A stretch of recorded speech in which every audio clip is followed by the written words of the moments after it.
Good afternoon, ladies and gentlemen, from San Diego, California. My name is Jim Kidrick. I'm the president and CEO of the San Diego Air and Space Museum. And on behalf of our board of directors, our staff, our many volunteers here in San Diego, welcome today to Apollo 13, our finest hour, America's finest hour. We have some very special guests with us today, and we're going to kind of get to it right away. We're going to be with you the next 2 hours, and we look forward to a very productive, learning and enjoyable session with some real heroes. So I'm going to start out right away with some intros, let them intro themselves, of course, and we'll start out with Jim Lovell, our mission commander. Here I am, waiting to take care of everything and talk to the rest of my people. And it's nice to be on board to see you. Thanks, Jim. Okay, Fred Haise. I'm here, ready to go. Okay, Milt Windler, our lead flight director for Apollo 13. Hi, I'm Milt Windler, and I'm here also. I'm glad to be still alive at 50. 50? Well, you're not looking good for 50, if that makes any sense. And Gerry Griffin. Yeah, gold flight here. I'm present and accounted for, I think, and ready to go. Wonderful. Okay, Glynn Lunney. I'm here too. Nice to be with all of you. And Gene Kranz. And Jim, I'd like to thank you for putting on this event today. You know, everybody is basically constrained in their ability to get around, and I think we had the opportunity to do a lot of reunions, get together that were all canceled out, and you have brought us back together, and thank you very much. Well, thank you, Gene. Thanks for saying so. It's a real treat for all of us. Okay, and then Mark Larson, chairman of our board at the Air and Space Museum. Hey, Jim, I want to thank you as the president and CEO, and Sandy, our CFO, and the entire team, our board of directors. This is another example of how special this museum is, even in these times of the COVID-19 virus crisis. The fact that all these things, and we'll talk about this in a bit, about how the so-called curse of Apollo 13 even extends to the 50th anniversary. All these events that were planned, including ours in recent days, scrubbed for this month.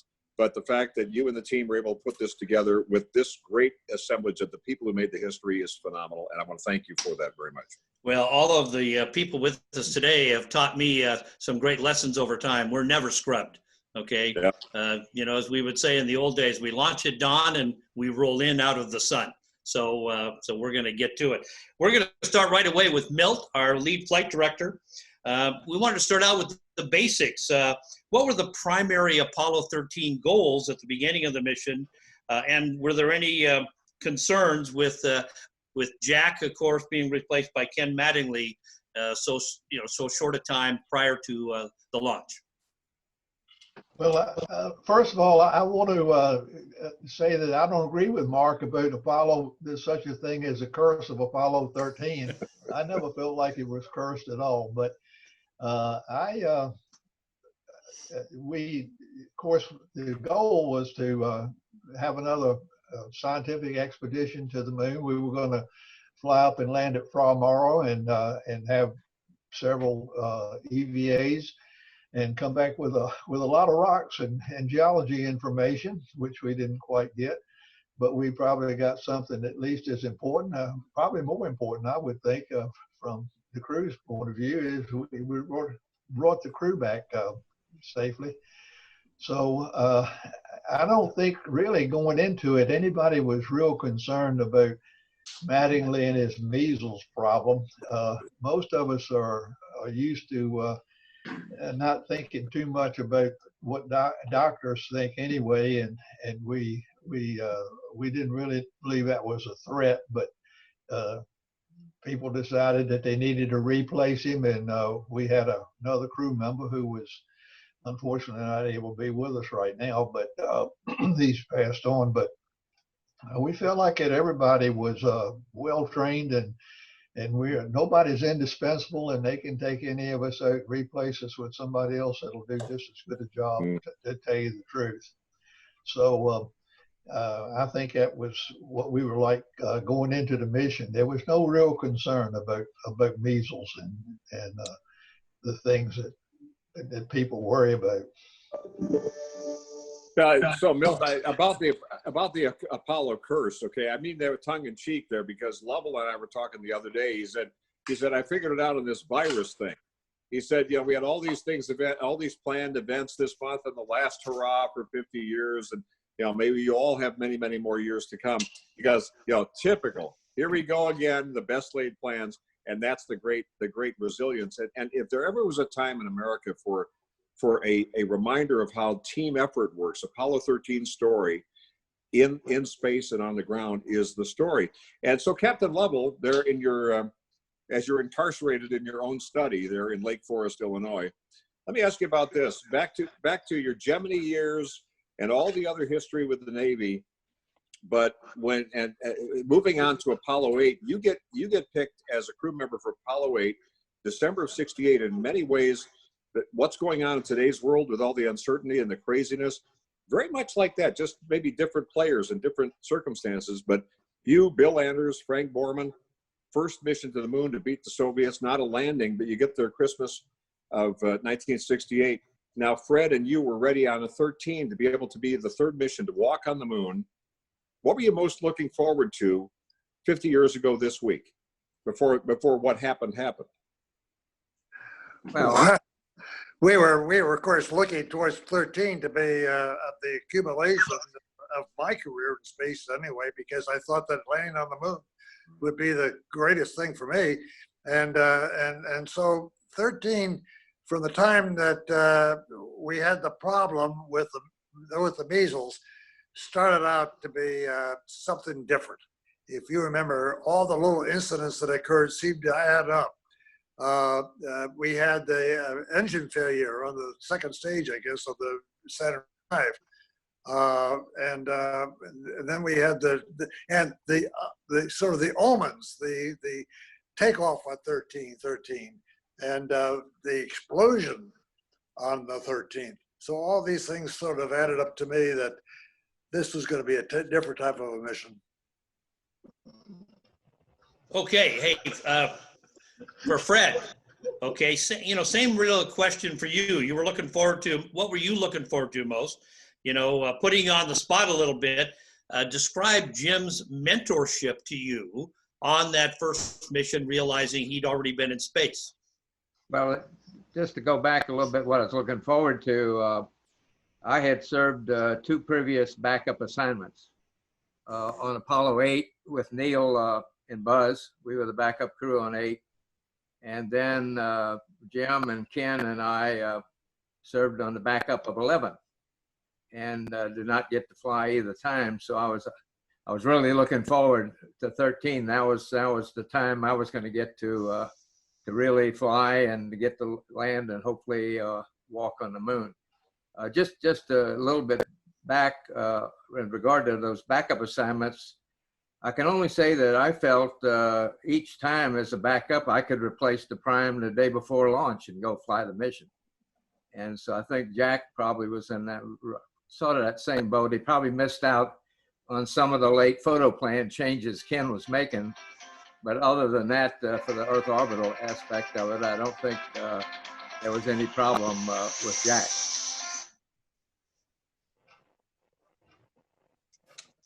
Okay, let me ask you this, Gerry Griffin. You, like the others, you are an experienced flight director pre-launch. Were there special items you paid just a little more attention to in this? I mean, at this point, we'd had Apollo 11, Apollo 12. America was kind of getting to this sort of, what are we doing today? Yeah, well, we're landing on the moon again. We're in that mode. So was there something unique to this mission, Gerry Griffin, as you looked at that? No, not really. What we did, we had it was an interesting time for pre-launch, because we reported to the Cape, and in that whole period of the countdown, which lasted, a couple of days, was we were talking to the launch director and the spacecraft test conductor and so forth. So the ops piece of the pre-launch job was very much like what we saw from the very beginning. And by the way, by the time we got to 13, we had been out to the moon 4 times on 8, 10, 11, and 12. And we were getting pretty well. The machine was in cadence and running pretty well. And we had, I think, a very smooth countdown on 13.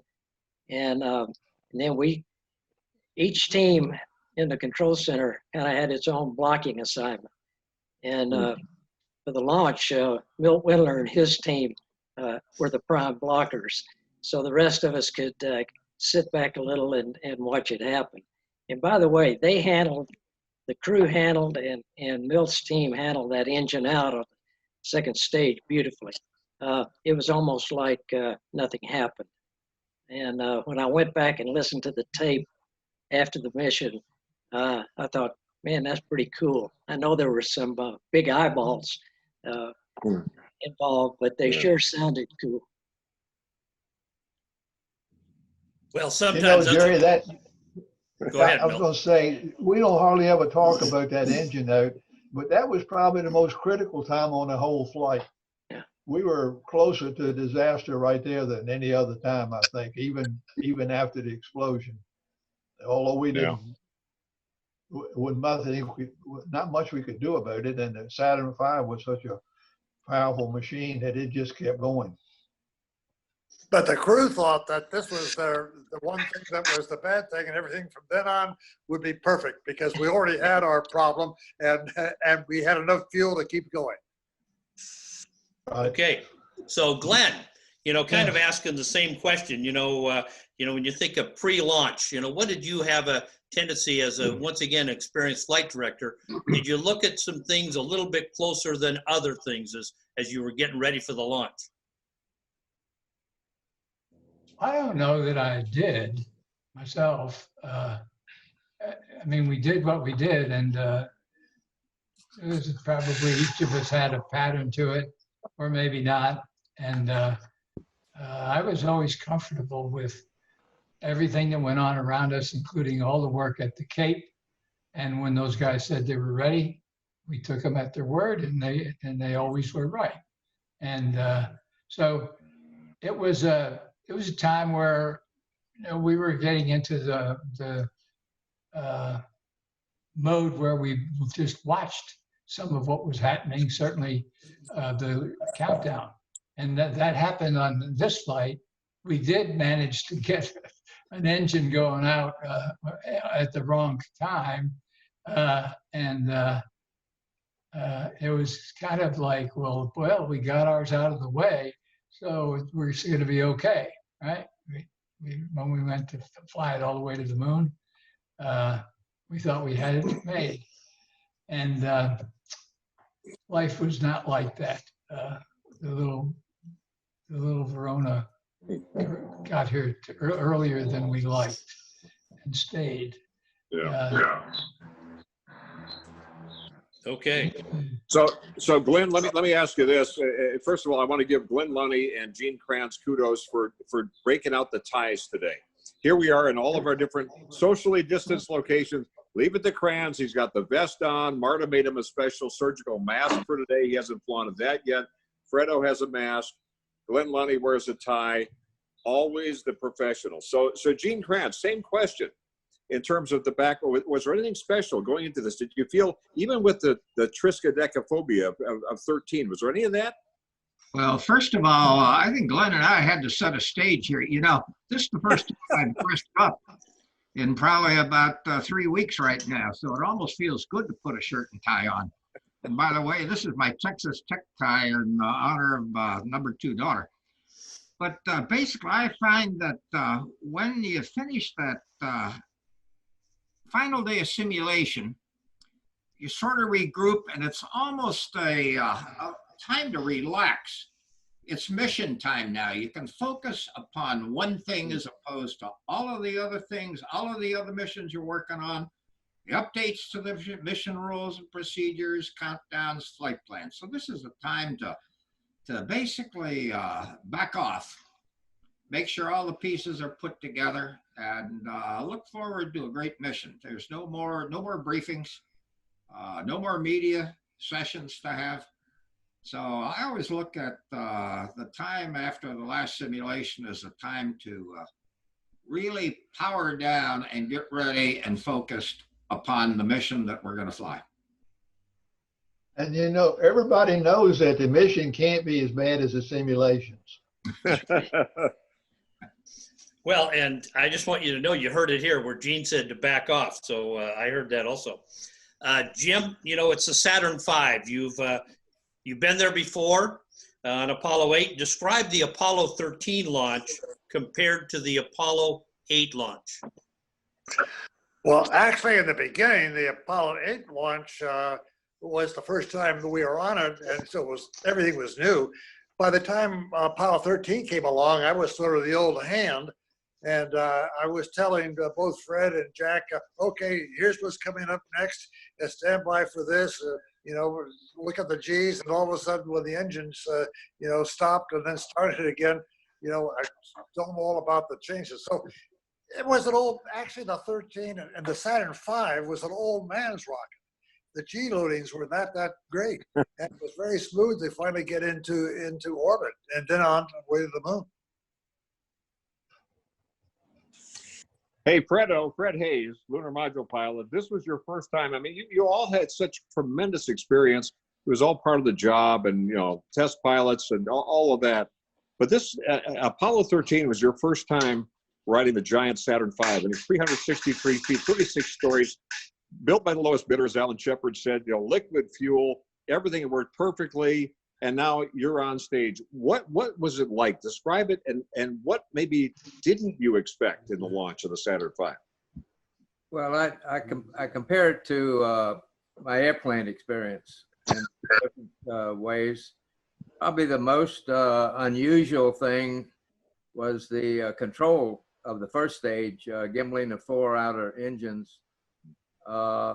Wasn't super smooth. I mean, I don't know if they didn't have enough small enough stepping functions or whatever, but it was a little bit herky-jerky. And the most noticeable from an airplane difference was the left to right motions were a lot more than experienced in airplanes. I mean, I've flown special weapons low level at 500 plus knots on a run in at a couple of 100 feet on the thermal rough day. I'd have lacerations from the straps from getting jolted around, but it was less than that. So it really, G level wise, 4.5 peak.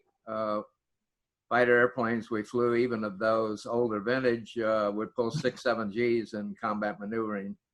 So the G level wasn't that big either compared to airplane experience.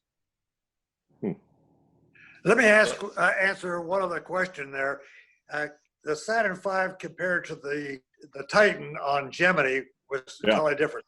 Titan was like an ICBM, and you knew that you were on board, and you were the not the target, but the go ahead. And so there was a ton of difference between Titan and also the Saturn V. Mm-hmm. Okay, we started the discussion on the loss of the center engine of the second stage, and kind of for Milt and Jim, you know, you both kind of believing that was going to be the moment that could have caused the most consternation as you continued with the launch and the mission. Talk a little bit more about that, please. Well, when that happened, and I saw the light come on that we had lost the engine, and I thought to myself, uh-oh, what is going to be the story? And I called, of course, Mission Control, said that I think number 5 or something like that was out. And then when you guys very nicely did all the computation, I should say, do we have enough fuel? Do we have enough power? Can we still do the mission? We had to, you know, go into Earth orbit first and then go all the way. And they finally said, yep, it can still be done. I breathed a great sigh of relief, and I told Jack and Fred, I said, hey, that's our problem on this mission. Now everything's going to be just right. And Milt, what were you thinking at that moment? with the team? Well, you simulate launches ad nauseum, really, and you do them over and over again, and you get kind of used to them, I guess, is the way to say it. And there's not a whole lot of actions you can take unless the machine just completely quits. So it's potentially a really catastrophic situation if the engine, it can explode from pogo. They had problems with that earlier, unmanned, but but if everything else works right, is pretty straightforward. And I want to, right here, we're talking about simulations. That's one group of people that hardly ever get all the credit that they deserve. I think a lot of the success for the whole space program goes to the simulation people. They work hard, and they turn up some things that cause a lot of head scratching in the control center amongst the flight controllers, and they did a really tremendous job. And we did the simulations, we had the debriefings, and all of that was, I think, a major factor in the success of all the space programs. By the way, for those watching on Facebook Live, either live or archived later on, it's the San Diego Air and Space Museum, a really unique event. You can't get more unique than this, which is the 2 surviving crew members of Apollo 13, the flight directors on the ground who, with the teams on the ground, made it all happen, and these hundreds of thousands of men and women who made Apollo. In these times of tough times, with what we're going through as a nation now, this is a great, current, important tool, not just old-time history. So we appreciate you joining us here on this special digital broadcast. I want to thank again Jim Kidrick. Since I'm the chairman of the board, Mark Larson, we really have a tremendous team. Sandy, the whole team throughout the museum. We've not, things have changed, but the mission continues, including this that we're doing today. So we appreciate your support and this really amazing event to have all of you great American heroes. You won't call yourselves that, but we can call you that, and it's important that we do.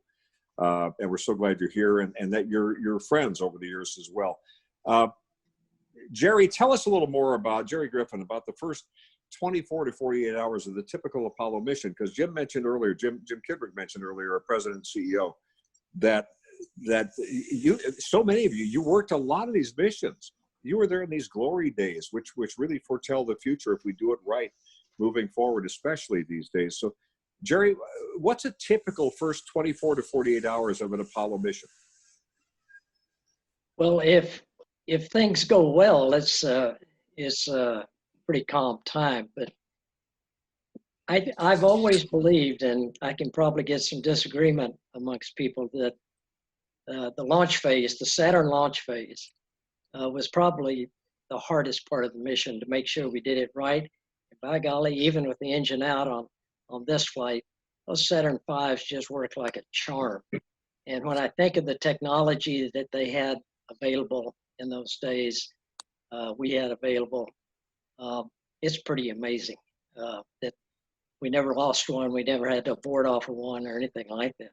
So if the Saturn V, if you got past holding all that energy and keeping it contained and got into orbit, then you had that one final move after about a rev and a half to do translunar injection and head out for the moon.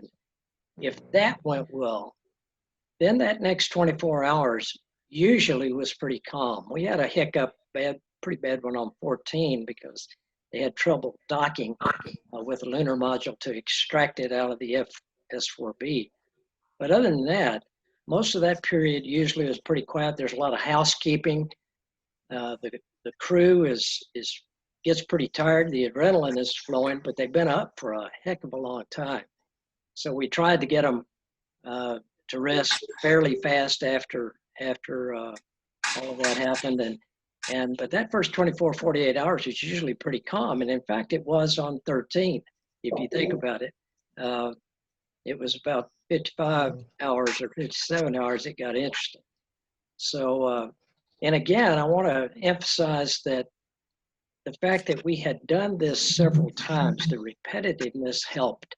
It was never easier, but the fact we knew what to expect and what it looked like, what we could hear from the crew, what they could tell us, what they could do, what we could see they couldn't. We had all that pretty well worked out.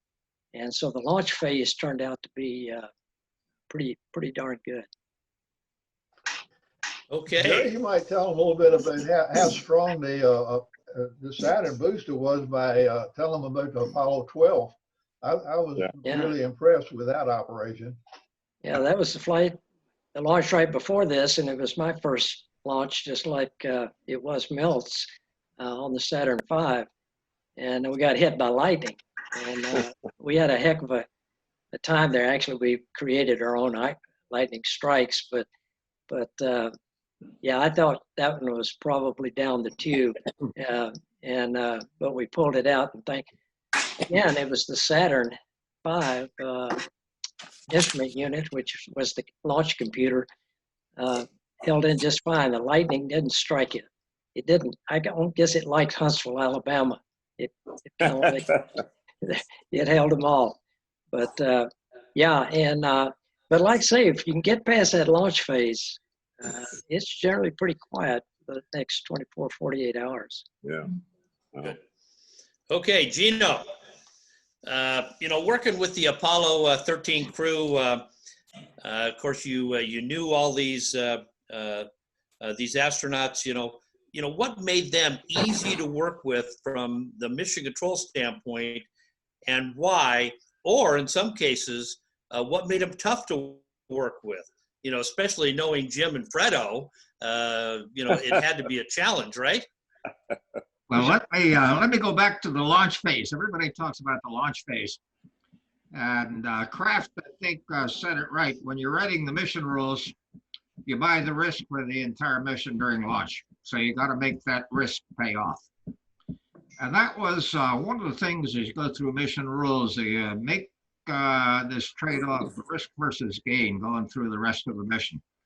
And I think Kraft's guidance in the early days was really great in establishing that principle. I think the toughest part about working with the Apollo 13 crew was with Ken Mattingly, because he was the smartest guy I've ever known. He always had the ability to ask the questions I wish that I had been smart enough to ask.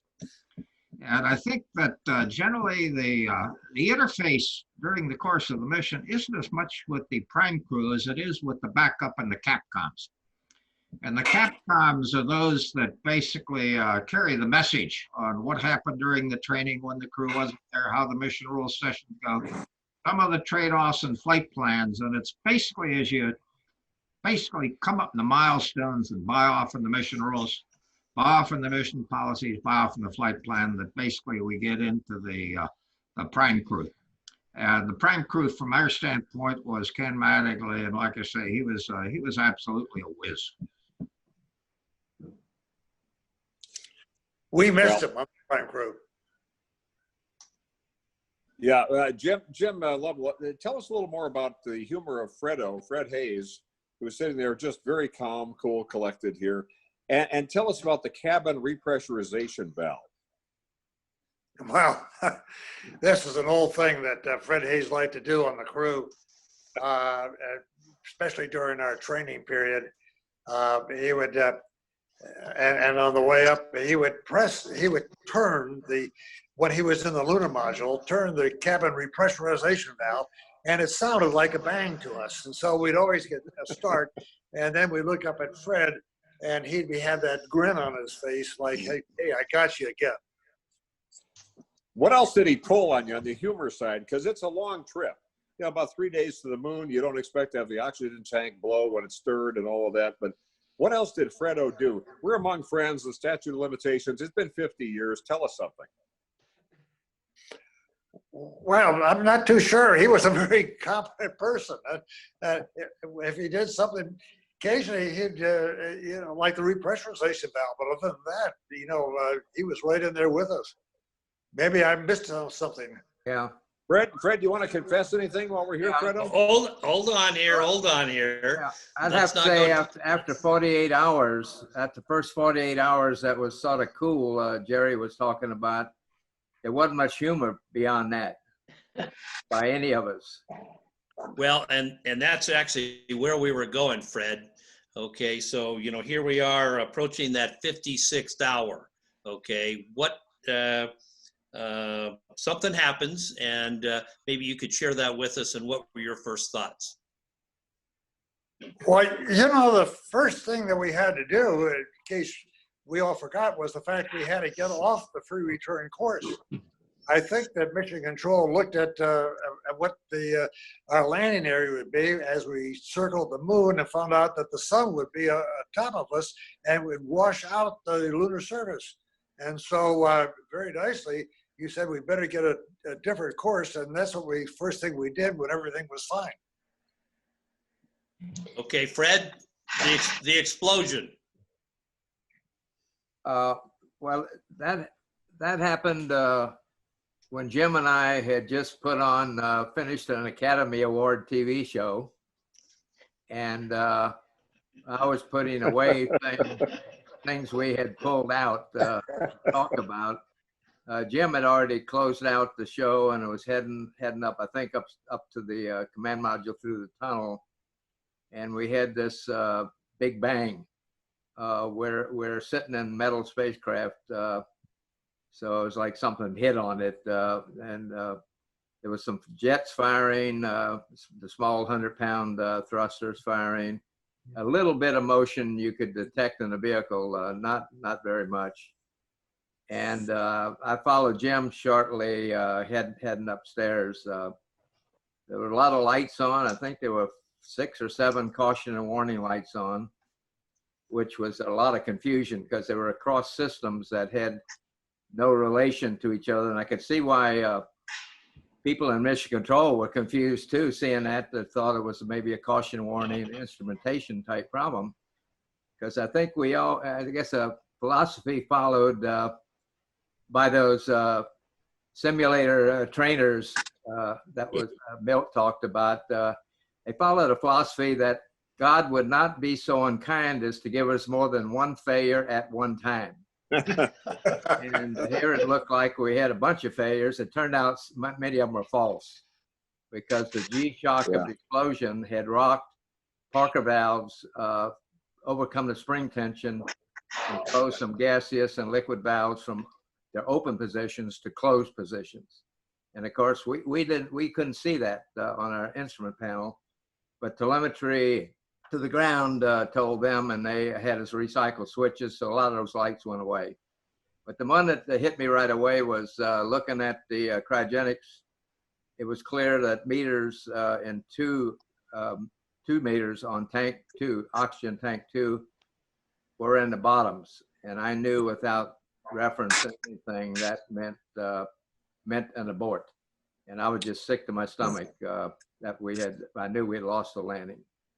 And of course, you got Ecom, you have Cy Lieber got back there saying stir the Kairos and all of that. Jim, Commander Lovell, so walk us through a little more of what was going on. Take us back to that time 50 years ago this week. You heard the explosion, and much has been written about, and Houston, we have a problem, and all the comments, and of course, Gene Kranz failure is not an option. What was your first thought that you knew it wasn't Fredo and the captain, the cabin repressurization valve? How quickly did you transmit to Mission Control? Of course, you're all cool as you do this, of course, like nothing's going on. You sound calm, cool, collected. Describe the atmosphere in the command module in that moment, Jim. Well, as Fred said, we were together, and we had just finished the TV program sent down to Mission Control. They of course sent it out to all 3 networks, and naturally no one carried it. And I was on my way down when I heard the explosion. At first I thought that maybe that Fredo was trying to do another funny thing by throwing the repress valve. But then I looked up at his face, and I could tell from his expression that he had no idea. Then I got down into the command module, and as I was going down, I looked at Jack Swikert's face, and I could tell he had no idea. And then he had seen the light come on and heard the explosion.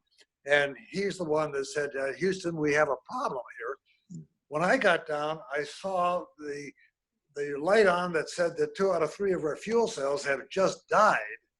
Wow. And that's when the consultation about, hey, what is the story here? What's going to happen? And we started thinking about that we really had a problem. Okay, Gene, you hear this over the radio. Describe, your white team's initial reaction. What were the consuls telling you? You're handing off your white team shortly to Glynn, and ultimately, shortly after that, you retreated to a location to begin the assessment. So, you've gotten this call over the radio. Okay, where are you going with it with your team? I actually went through 3 different phases mentally. We had just finished that television show. The wives and families had gone home. Glynn was sitting next to me at the console preparing for handover. We had just finished the pre-sleep checklist. We got into the cryostar. And when I heard the words, Houston, we got a problem. I immediately went back to 2 of the glitches electrically we had earlier in my shift. We had an unexplained antenna switch, and we had a cryo sensor problem. And I immediately thought, well, that's another electrical problem. We'll put the crew to sleep, then we'll start working the problem. For about the first 60 seconds, the voice loops were literally chaotic. The controllers indicated a computer restart, main bus under volt. All these problems came in, and I immediately had conflicting data. Buck Willoughby was on there, and basically he indicated that he was seeing valid telemetry, and some of the jet valves were closed, and Cy Liebergott was basically indicating that he didn't believe the data. Well, Willoughby finally said they had a pretty big bang. This is about 3 to 4 minutes into this pretty big bang associated with it. And that immediately downloaded to a different phase of mind that we don't know what's going on, so proceed carefully and don't screw up. And then when Jim finally said, hey, we're venting something, it went into survival mode. So it was actually down mode through 3 different steps. Now, one of the issues I had was I only had one lunar module controller in the room, and basically he was just updating his procedures down there, because generally we had smaller shifts during the transit period, and everybody was getting organized for the lunar phase of the mission. So I was working principally with the guys in the module at that time and hoping that somebody would show up in the lunar. They did relatively soon. But through this whole process, Glynn pulled off an intuitive move there. He went down to the trench, and literally within about 20 minutes, he came up with 5 different return to Earth options. A couple going around the front side of the moon, what they call a direct abort, and a couple going around the back side of the moon. So Glynn was already working in how are we going to get him back? As we were trying to get the crew, basically we indicated that we're now in the lifeboat mode, get the crew over to the lunar module, get the lifeboat checklist out, and figure out what is the minimum power level over there in the lunar module to sustain life. And that was basically, we had made the decision we're going around the moon, and Glynn picked up this mess from then on. Well, it's amazing thinking 50 years ago today was Splashdown Day after that harrowing experience. And I think it'd be a good moment here just to quickly acknowledge crew member Jack Swigert. The fact that he passed away years ago, as you all know, but our viewers may not know, he had been elected to Congress, and then before being, sworn in, ready to serve, he had passed away. And there's a beautiful statue of him in his Apollo spacesuit in the U.S. Capitol. And once we get past the virus, every American should go back and see that and remember. Glynn Lunney, so we're going from the white team with Gene Kranz. You're coming on with your black team there at NASA Mission Control. It's so well done by the Mission Control movie here in the last couple of years. The explosion changed everything. It changed the entire focus of the mission. Describe the atmosphere. Here you're coming on, you're kind of clocking in. and all hell's breaking loose. What now? That's exactly what was going through my mind. What's going to happen now? But it didn't last very long. We had been training for problems like this, for 10 years together. And what we got into was something that took all of our skills and all of our luck to pull off. And we gradually began to realize that after the discussion of the noise and the splashing and the noise and the running down, getting it ourselves under control. The interesting thing to me was it was really curious because we just kept doing what we were trained to do. And we, probably everybody had a moment in their private self, but none of it that was overwhelming, and none of it stayed. So people were reacting very well, exactly the way they had been trained, and they were.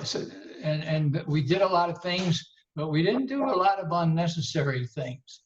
And that was a credit to the training that we had. And here we were, frankly, most of us being almost 10 years in this business. And some of the guys were not that experienced. It was comforting to look around and say, oh yeah, so-and-so's here. And it didn't take any length of time for it to fill up. The control center filled up, and it was not chaos. It was calm down, and we're here to get a job done. And that's one of these cases where there wasn't any big run on the problem by the guys in the control center.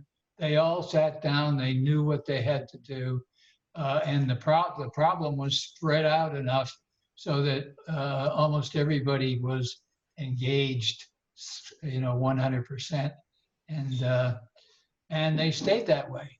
They stayed that way the whole time. But certainly in the first clearing time, maybe the first hour or two for us, we got our taste of what it really was to be frightened by what was happening in the vehicle. So God bless them all. Everybody captured themselves and did well, and they performed as well as we could ask. And it was a wonderful thing to watch, coming back into it, like replaying it, and coming back into it was an incredible experience to turn the whole thing over again in your mind, because so much had gone wrong that needed to be fixed or whatever, and the guys reacted just the way they were supposed to. By the way, before Jim Kidrick's going to take the next question here, but I want our viewers to know, because it's easy if you're just tuning in, if you're part of the 2 or 3 generations and you're saying, what is this Apollo 13? Why does it matter? What does it mean to me? I mean, the teamwork alone in today's coming back as America after the virus is huge.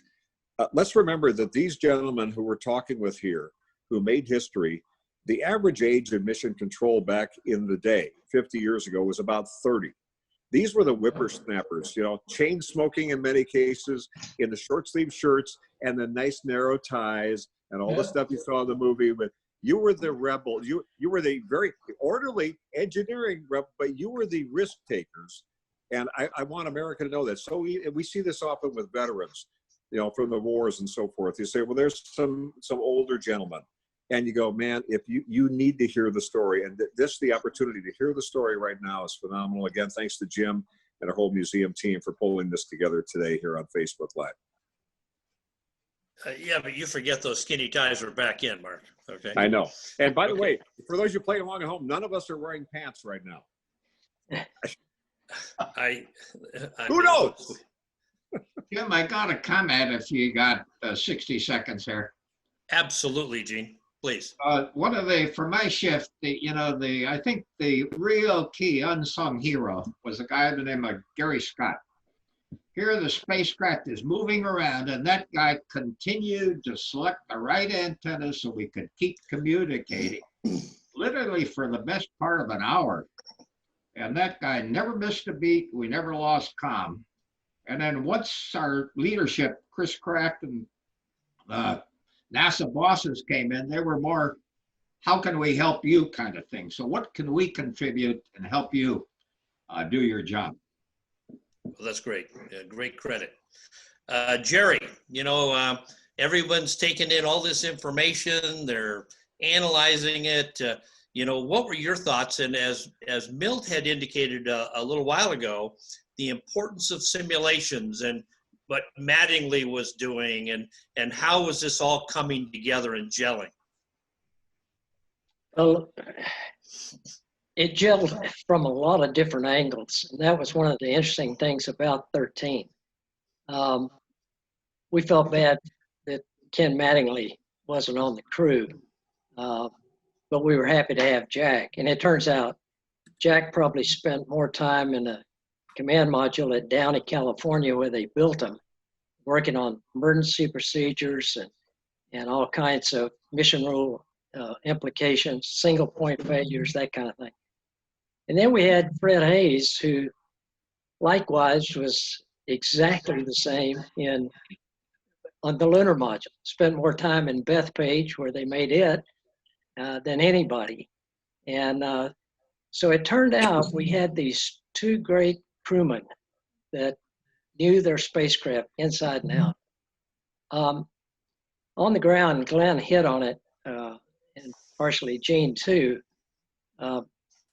There was a team spirit in that room. A lot of people thought that we were all kind of punched out of the same mold, but we weren't. We came from all over the country, little bitty colleges, big universities, farm boys, city boys. But when we walked into that control center, there was a feeling, and I think I'm going to steal one of Glynn's lines here, it's like walking in a cathedral. It really did feel like a very, very special place. And I know I can remember when Jim and I was about an hour after the explosion before I got back to the control center. And I was listening to him, and I can remember thinking, I'm in there with them. I'm trying to visualize what they were doing. I did that on every mission. And I think a lot of people did, trying to visualize what the crew was doing, what the spacecraft was doing, what the data was telling us. And so it was, and besides that, we were young and we had a lot of energy, now, Glynn was the youngest flight director, and I was a couple of years, I was 35. Old guys were Windler and Kranz, they were 37, I think, or something. But we had a bunch of kids in that room, and they were incredible, and just incredible. And we had enough energy in that group that we could last that 3.5 days. I don't think many of us slept at all. I know the crew didn't on board, and we didn't sleep very much on the ground, but we could handle it. So that team is, to me, it is the greatest team of people that's ever been assembled for anything. And then Gene hit one thing I wanted to emphasize. Our leadership in that era is not the same today. It's not the same in corporate America. It's not the same in NASA. They let us do our thing. They shoved decisions down, not elevate them. And so we could make decisions, 35-year-old, 30-year-olds, that, and it kept us, we could make things happen in a hurry. Yeah. And the leadership absolutely wanted to support us. And that's what they told us. Gerry, I would, can I speak? Sure. Absolutely. Okay. Gerry was certainly there the most of the time, except for the front end, but he was taking it all in and pumping it up and getting ready to go on shift. I don't know what he was thinking but it had to be kind of a scary set of thoughts running through his head when he knew that he was going to be going on in an hour or two or three, and help to satisfy this problem. But I want to tell you a story about an administrator of NASA. Tom Paine was a relatively new administrator, and we didn't know him very well, but he had George Lowe beside him. George was the in-house deputy, and he was watching out for Tom Paine. And I'm sure my sense is that the change with Tom Paine was easy because George had a lot of feelings with the people. He certainly knew this and so on. At any rate, Gerry and I went to a briefing of the management and what are we going to do now kind of a session. And I and Gerry went into the room thinking, holy Christ, what are we going to do here? Because it's filled up. The room was filled up with brass of all kinds in there. And, they were generally inquisitive and a pain in the neck sometimes, but they gave us a scrubbing. But in this case, I was the first one to tell the story about what had happened and what we knew and what we didn't know. And Tom Paine listened to that for a while, and he said, boy, that's kind of interesting. And he said, Gerry and I were wondering what was going to come when he got in the seat. And lo and behold, he said to us, I only have one question for you guys.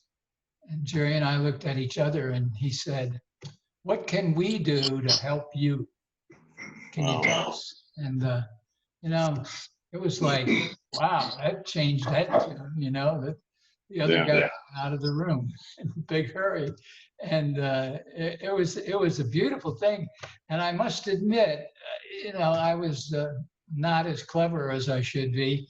And I didn't pick up on it and, make some statement that would be appropriate. I just said, we think we got it covered. And if we need anything, we'll come back and tell you what we need.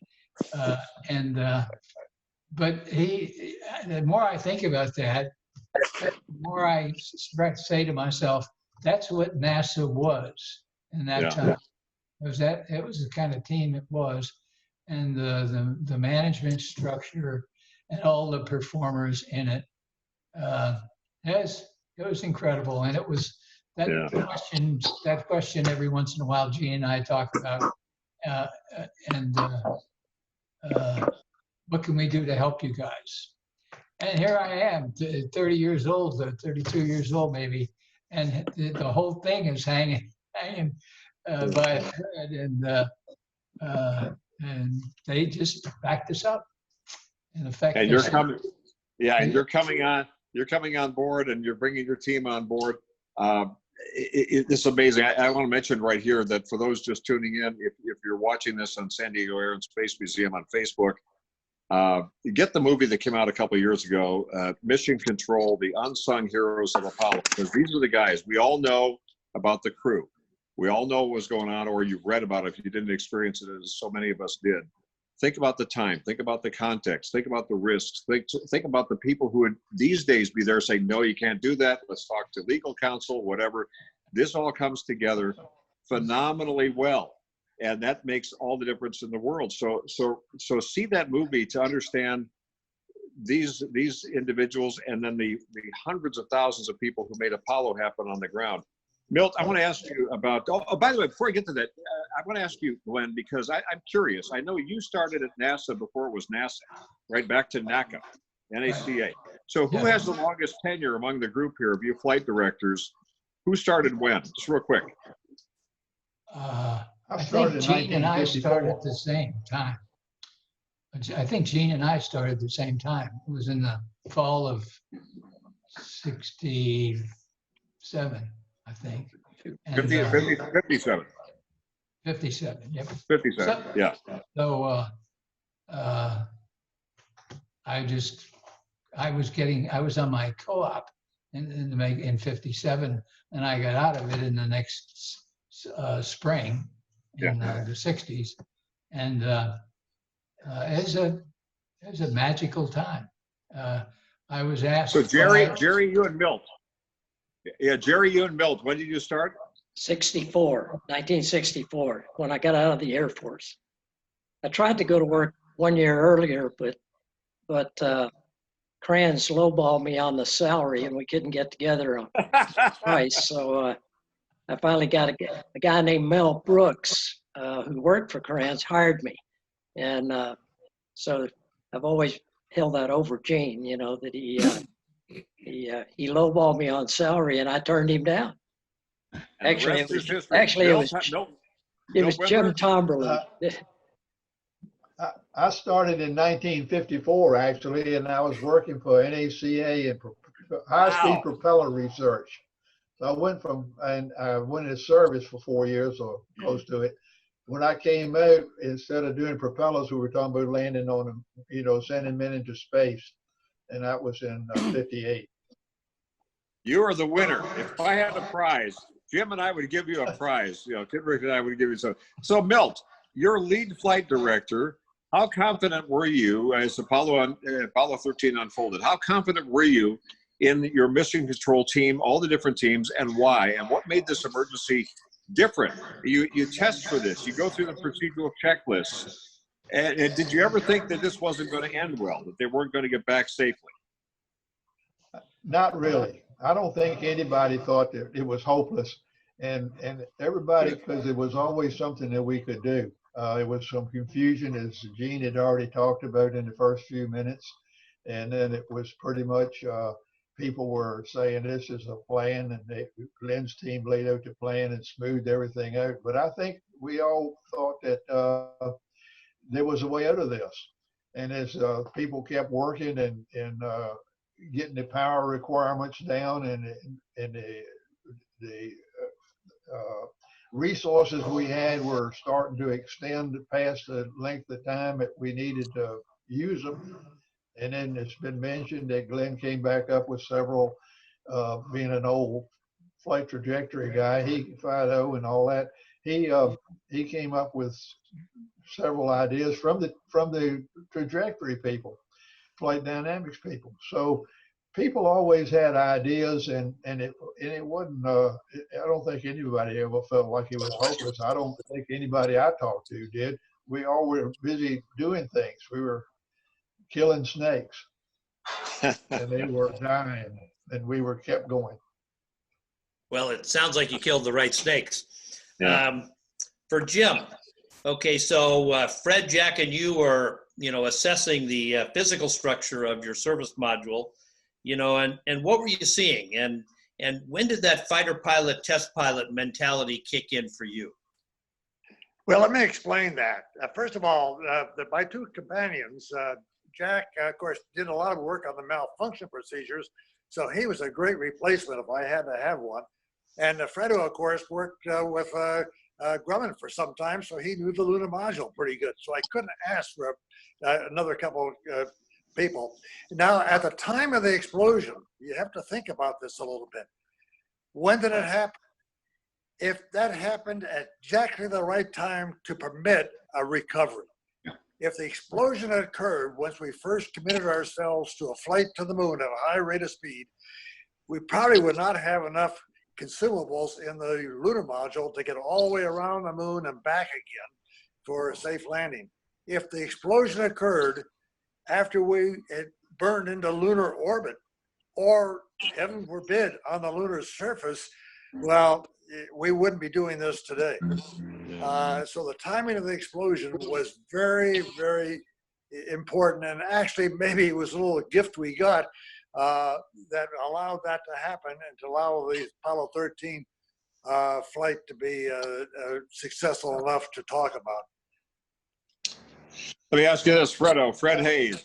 Fred Haise, you hear you're a lunar module pilot on Apollo 13 50 years ago this week.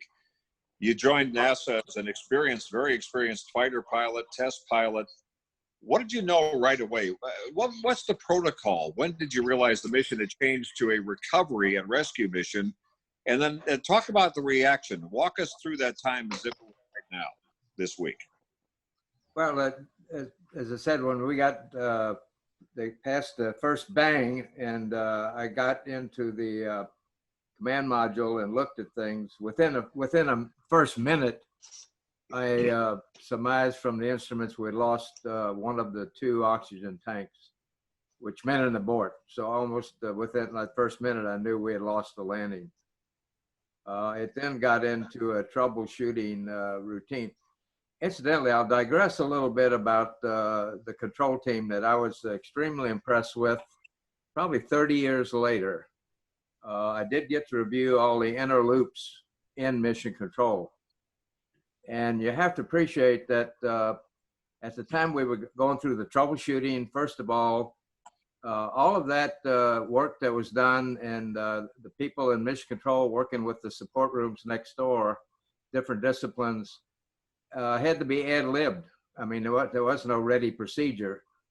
So they were inventing things on how to stop that leak. When they had run out of ideas at a point, that's when Glynn told them they had to get the command module shut down, that we were eating into the little entry batteries we would need for entry. And immediately they went back to work, but the same way, there was no procedure on how to shut down the command module. The vehicle was never supposed to be shut down in flight. So it was the same kind of, it was totally on their basis of their knowledge of the vehicle and the systems that allowed them to professionally argue through that process, thinking it's all in the back of their minds, I guess, is what I got out of the discussions, of worrying about not hurting anything as they got the vehicle powered down, because they were already thinking at that point, we're going to need to get this thing back up and powered up to get them through entry. So right then, none of the crew that were wrestling with those problems, even at that time, right after the explosion, had certainly not given up the ghost, and that made me feel good. Gene, you're known for a pretty well-known statement saying failure is not an option. And tell us a little bit more about that, but also the importance of bringing your team closer during situations like this. Well, what was, after Glynn had taken over the shift, I moved into what was called the data room. They call it the Tiger team, but it's down in room 210 in mission control. We knew that we had to come up with a long-term plan. The simulators by now were up, they were cranking along. And fortunately, I was able to get some of the, brilliant controllers. John Aaron, Gerry Griffin talked about the lightning strike. John was one of the key members of that team. He goes all the way back to the Gemini program. But John picked up, I assigned him the responsibilities for management of all the resources. There's another guy that turned out to be very important, Arnie Aldridge. And basically, he'd been in the back room. He was one of the good CSM guys. And I gave him the job to basically manage configuration control of the checklists as they evolved. And basically, he took us through 4 different configurations of checklist as we were getting ready to do the get home fast maneuver, the Paracynthian +2. And he also did the same thing from a standpoint of the reentry checklist. So Arnie and John Aaron were 2 of the key principals there. Now the speech, we spent basically about an hour, and we listened to all the concerns that the various engineers and controllers had brought in. We were starting to get inputs from the crews over in the simulators by now. And basically they were concerned the batteries may freeze, propellants may freeze, we had all the list of concerns. How do we navigate? How do we get back through the Earth's atmosphere?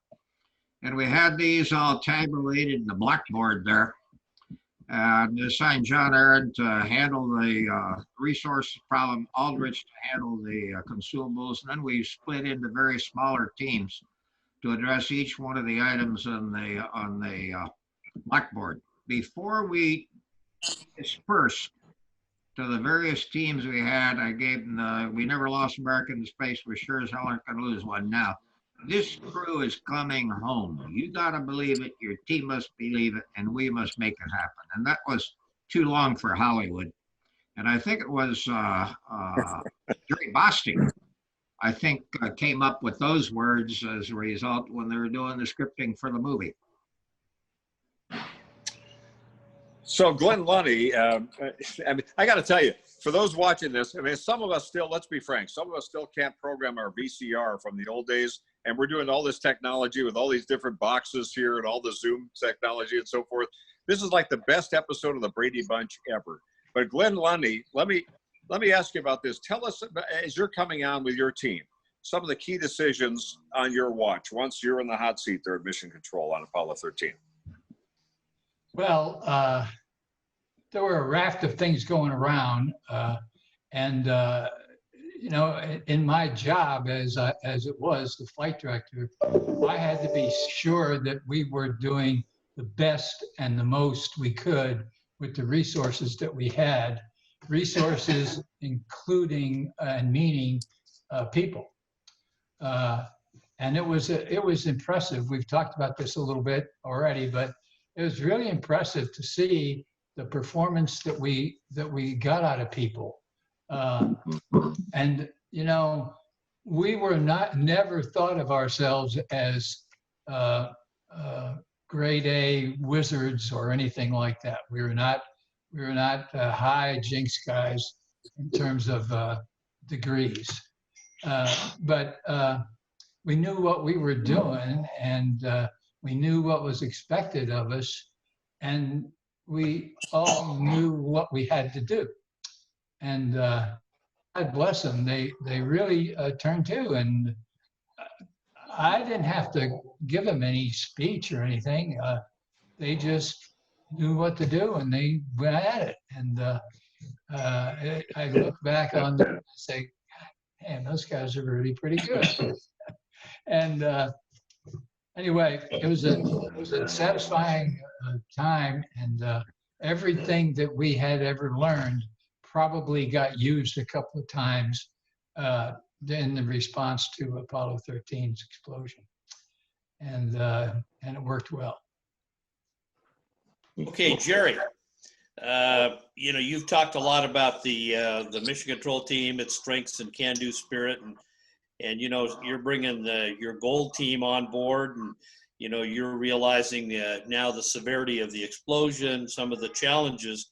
And, you know, when you look at some of the major milestones for the gold team being led by you, what were you thinking at that time? Well, it was a wake-up call. I had, as I said earlier, I came into the control center about an hour after the explosion. In fact, I'd been out playing a softball game and at night game. And I came back in and found out. It took me about, by the way, I walked into the control center this an hour after the explosion. As Glenn said, there were more people in the room, but it was very, very calm. And professional, and people were chugging through. I stayed long enough to realize it was severe as it was. And then I guess it was Milt had worked up a new schedule for the teams, and I looked, and I was going to relieve Glynn. And so I tried to go home and get some sleep, which I didn't do, but I finally took a shower and came home, or came back to the control center. But that whole time, there was a feeling, and it's been said more than once here already, that we never talked about not getting them back. It was just, what do we got to do to get this thing, get them home? And so it was just a shift of mission. I had been thinking all along, I was supposed to do the lunar landing. The gold team was going to do the lunar landing. And I was probably as excited about that as as Lovell and Haise were. But that didn't take long to so that ain't going to happen. So let's get on with the mission as it's been redefined. And everybody went to work to save consumables and get it back. Gene's team being offline for a while there to kind of assess everything really helped. One of the things you learn in this business in flight ops, it was the same thing when in flying airplanes in the Air Force, Kiddrick, not the Navy. You don't do anything real fast if you're not sure what you're going to do, because you don't want to make the problem worse. And Gene even said that. I know, no guessing here. Let's keep focused and get it done. So the strength of the team came through, and it did it. Every mission had problems ranging from nagging to very serious. And that's what the simulations prepared us for.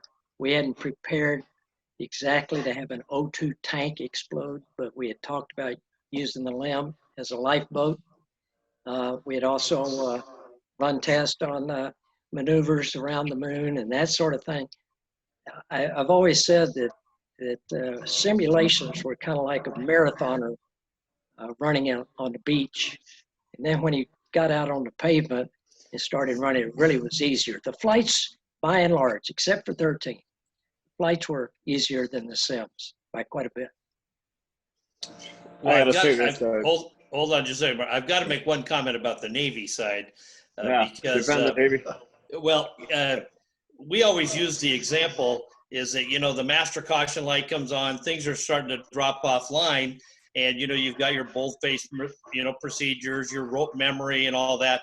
And we used to jokingly say the first procedure was to wind the clock. And someone would ask you, well, why are you going to wind the clock? And it was literally so you didn't do anything wrong. Why shut it all down if you're not going to have to shut it down? So I certainly understand that. That's great stuff. That's Jim Kiddrick, our president and CEO, the driving force, along with Sandy, the CFO, and our great team, the men and women who make the San Diego Air and Space Museum happen. If you're just tuning in on Facebook Live, either live or in archive form later on, this is an amazing event. That's an overused word these days, amazing. But in these times of the virus and all the other things going on in America, if there ever was a time for the lessons of Apollo 13 and the can-do spirit of this country, this is it. And this week, on this day, on this, what would have been the 50th anniversary of the Apollo 13 splashdown, thanks to the people in Mission Control, and yes, the crew members, Jim Lovell, the commander, the captain, Fred Haise, lunar module pilot, the late Jack Swigert, all of this. We have a whole generation or two who think that Tom Hanks was really the guy on Apollo 13. I mean, he's a great friend, a great supporter, but this is important, and we're so glad you're here with us today. You'll see a screen prompt once in a while from Ruben on our team, who will ask you to text to Apollo. This is a tough time for all museums. It's a tough time for everybody in America. Thanks to Jim and his team. I'm just going to take, as chairman of the board, a little time out here just to say how much we appreciate the educational aspect of our team. We're doing San Diego Air and Space TV, SADASM TV on our website. We may be physically closed, but we're not closed. America's not closed. The spirit of America is not closed. This is what we do. Apollo 13's legacy is this. And to be able to sit here with the people who made Apollo 13 what it is. And I feel so blessed, and I know, Jim, you do too, to just be here. Thank you again for putting this all together. And no, we're not done with the broadcast yet, but this is such a phenomenal thing to hear these stories in a way that will never be told again in this way with this assemblage of people. It's just, it's phenomenal. I want to thank my buddy Joe Graham, my long-suffering flight instructor, for letting me sit in his airplane hangars and steal his airplanes once in a while, which gives us a good venue. But may we always have that spirit of adventure and risk-taking. And if there ever was a time, whether you're in aviation and space or not, just an American life, use this positively today. And again, thanks to all you gentlemen for being part of this as well.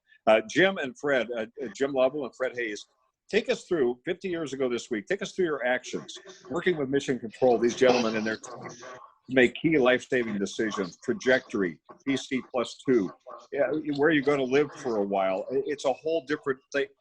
Yes, you trained for it, but you didn't think you'd have to actually do it. So take us back to that time and bring it to life. You want us to take us back to the time frame, of course, when the explosion first occurred. Yeah, and then what subsequently happened after that? Well, let me put it this way. We didn't really know what was going to happen. And consequently, we looked at each other. As a matter of fact, when the explosion first occurred, one of the thoughts was that we were hit by a meteorite. And therefore, I said to Jack, because Fred was down in the command module, said, Jack, put the hatch back on and let's separate the lunar module from the command module in case that was hit, and we soon be out of air. And Jack went up to put the hatch back in, and believe it or not, he couldn't do it. And I said, wait a second, Jack, just put it down there on the couch and we'll forget about it, because by that time, if there was a meteorite, we'd have been dead by that time. So it was a case of slowly figuring out what happened with the three of us coming down. And Fred mentioned it quite nicely. The fact that the light had come down, we've lost power on two of our fuel cells. And then when I looked out the window and saw a gas escaping from the back end of my spacecraft, I realized, like Jack said earlier, or that Fred said earlier, that the mission is, no longer the way it was, that we are going to have to come back survival. And that was the survival. Fred? But it was very fortunate that explosion occurred at the right time.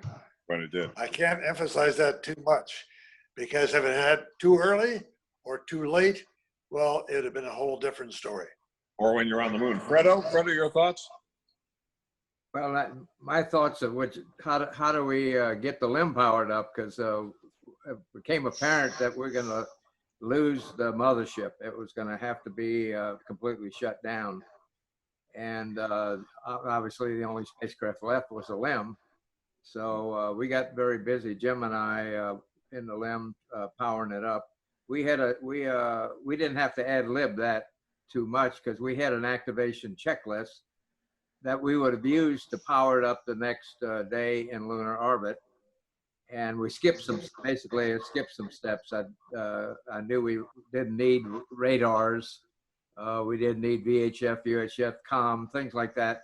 So there were kind of several sections of the checklist as we went through. We just X through those steps to not even worry about powering up those items to get to the point where Jim manually loaded in the now 20 angles. These are the angles out of the inertial measuring unit in the command module to manually punch them in the DSKY keyboard that would align our IMU, our inertial platform, in the LIM to correspond to that, we hoped, very accurate alignment that we had in the mothership before it died, because we knew we'd need that to do any further maneuvers that would be requested to get back.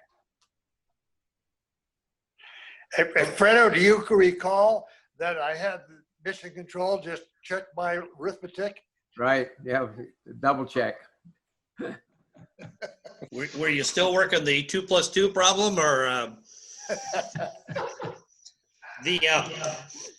anyway? So Glynn, you've been talking about, and we all have been talking about, the tough decisions that are being made, especially as we continue this process, realizing, we need to get the spacecraft back to Earth. What was the 1, 2, or 3 most important decisions you believed had to be made and executed? Well, that's a good question. I hadn't thought about it this way, but we certainly wanted to be able to keep the knowledge that we had in the command module guidance system. We wanted to keep that for long enough time that we could put it into the lunar module computer, and in effect, we would then have 2 computers. And of course, we kept the computer in the command and service module. That stayed up for a while, but it was stayed up because we didn't want to let it go. And it was one of the key decisions that we made. And then the rest of the stuff was a little bit of a blur.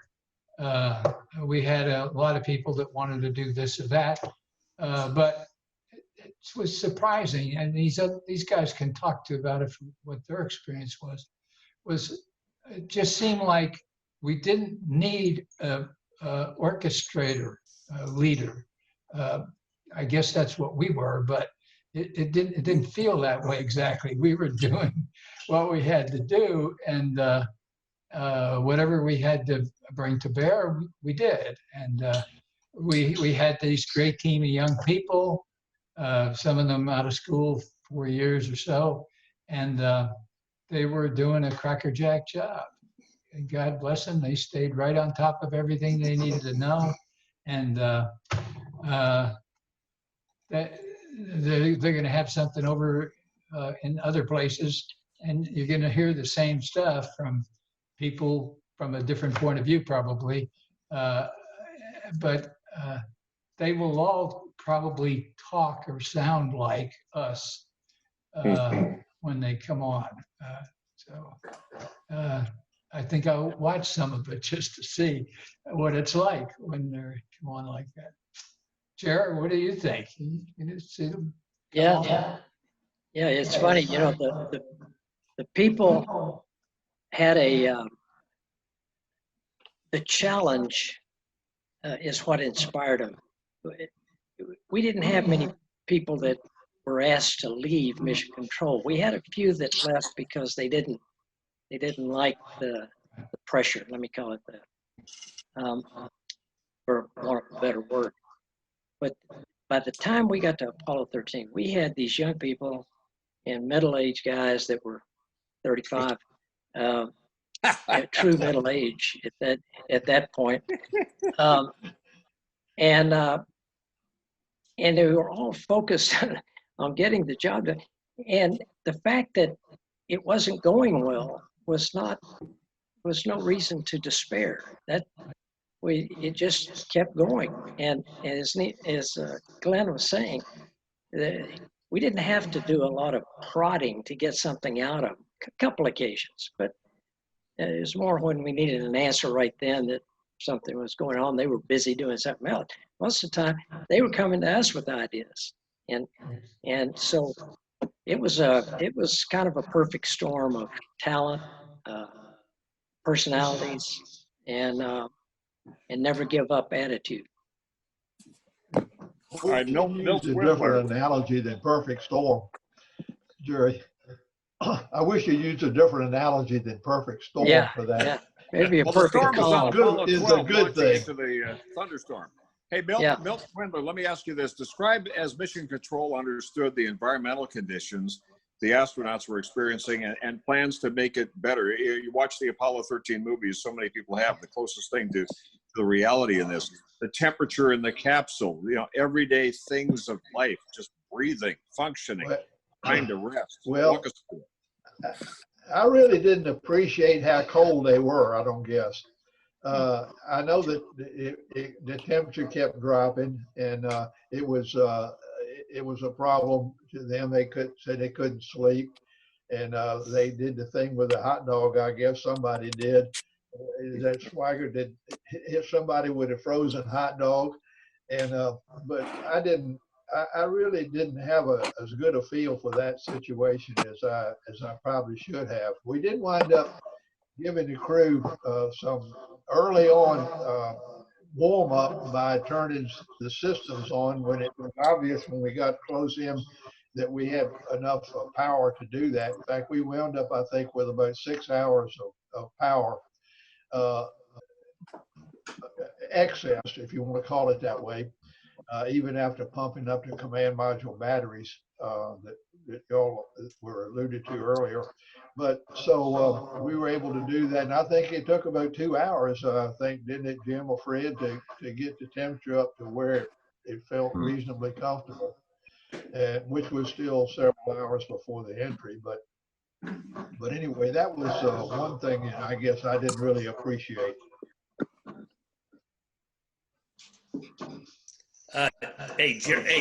For Gerry, we use the term PTSD. That's kind of the today term. How is mission control holding up? And what did everyone do together, to ensure calmness in mission control through this process? Let me tell a quick story. I worked on the movie as a technical advisor, and Ron Howard had this thing where you had to have a lot of motion in every scene.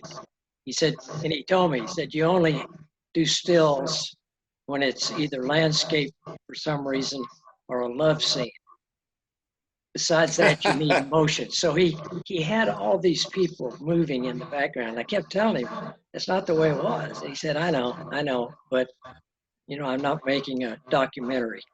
And so I let it go. The calm factor, I think, was just a piece of our DNA of the people in there. And in terms of PTSD, there may have been somebody that after all this was over, I didn't know of anybody that suffered any kind of mental anguish. And as a matter of fact, as I said earlier, it was the challenge that kind of kept us going. It was, by God, we can beat this thing. We can get this done. And so we didn't give up. And we were trained to keep going till you ran out of options, and we never ran out of options. We got close on a couple. Water, I think, was probably our shortest. Fred would know that better than me, but I think we had that group that they wanted to be challenged, and it'd been a lot more fun if everything was easier and all that. But when it was all done, there was a sense of satisfaction. And it was like making a tough landing in an airplane when things aren't going right, and you get it on the ground and you head for the club to get a libation. And it was very much like that. I can't say enough about our spouses. Our spouses ran the households, and we didn't get to see our kids play much Little League or anything like that. We were too busy. We were working too many hours. Now, you would think that would wear you down, but in that era, as I said, there was something magic going on. We were all hitting on the right cylinders, and we had these great spouses that took care of the bank account, the kids, Little League, all of that, and left us to be free to get people to the moon and back. Gerry. Amen, Gerry. Yeah, before I get to the next question from Gene Kranz, I got to say this, Gerry, when you just talked about how we are, we can lick this. The attitude was like, we've got this. We can figure out how to do this. If there ever was a lesson for today, what we're going through in this time of the virus, I mean, that's a huge lesson that why it matters. Gene Kranz, we were talking about spouses that make a difference. Gina, when you're famous for the crew cut and the vest, and you became almost a composite character at Apollo 13 because Ron Howard didn't have time to tell all of your stories all together. But how many vests did your wife Marta make for you? Do you have a count? The vests like you're wearing today? The best guess in the vest was somewhere in the order of about 40. And the key thing is that we had no clue of the value of the vest. We had some problems financially with some of my controllers, and we'd hand the vest off to Command Service Module Branch to basically raffle it off in the house. And they collect some money to address financial issues we had. From a standpoint of the movie, when we got ready to send one out, we had to get it appraised, and we had no clue what it was worth. And the appraisal came back at about $15,000. Well, this was this was much too late for me because I had cleaned the closet, got rid of about 20 of these guys and went into the rag bag at the thrift shop. So the other one was given for church building funds and basically a couple others in museums. Let me back up a bit though. One of the things that Kevin discussed was the performance contract we had, both Grumman, North American, and a lot of the subs they had. And we have what was called the Systems Operations Data Book, which was all the spec data. And what we were dependent upon in coming up with plans for the Get Home Fast maneuver, and in particular reentry day, was not specification day, it was best engineering judgment. So literally we had many people, not only at the contractors, but in Max Faget's organization, Cruise Systems, all these people gave us their best judgment on the capacity and abilities of the system. In fact, it was interesting, Tom Kelly Grumman called up and we had his phone number that if anybody wasn't responding to any of the questions we had, basically we would give a call. And John Aaron managed in incredible fashion. He's very well portrayed in the movie.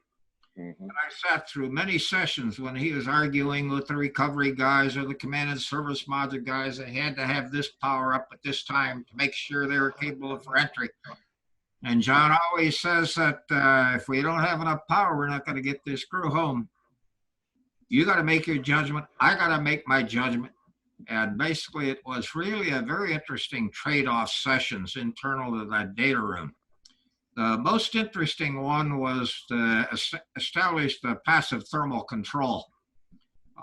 Basically, after we'd accomplished the Get Home Fast maneuver, and Deke Slayton wanted to put the crew to sleep. Kraft wanted us to power down. Max Faget said, nope, we got to establish thermal balance in the spacecraft, and that was the direction we went. So there were some interesting debates in there, all exercising their best judgment and what needed to be done. Yeah, Gene, I want to ask you this. I had another question for you. You gave us that, and I appreciate that very much. On the MARTA's involvement there, you showed us in the dry run yesterday, you had in these times of COVID, you had a surgical mask that, I don't know if you have it with you, but Fred Haise, I know you have one. Don't you have a special mask you can show us to show how timely we are? All right, yeah, let me get it in place. Can you deploy that? Yeah, Kranz is going to go get his. There you go. That's a Mark, good do look. we need one? I Yeah. wasn't giving it to you. That's a good look. Gene Kranz to bring his back to go with his best. Yeah, mine's somewhat competitive with Gene's. Gene's got a cool one too. Yeah. Apollo 13 vest, but I had to clean my office for this show, and it's somewhere in a box here. Okay, let's go. Okay, Gene, let me ask you this. So compare what was happening back to Apollo 13. This is Splashdown Day 50 years ago. If you're joining us, this is on San Diego Air and Space Museum. Jim Kidrick, CEO and President. I'm Mark Larson, Chairman of the board. Compare, Gene, what was happening to your days as an Air Force fighter pilot? Similarities, differences? I mean, you're known for very positive, forceful team building. You know, failure is not an option, all of that. So compare test pilot versus what was happening 50 years ago on Apollo 13.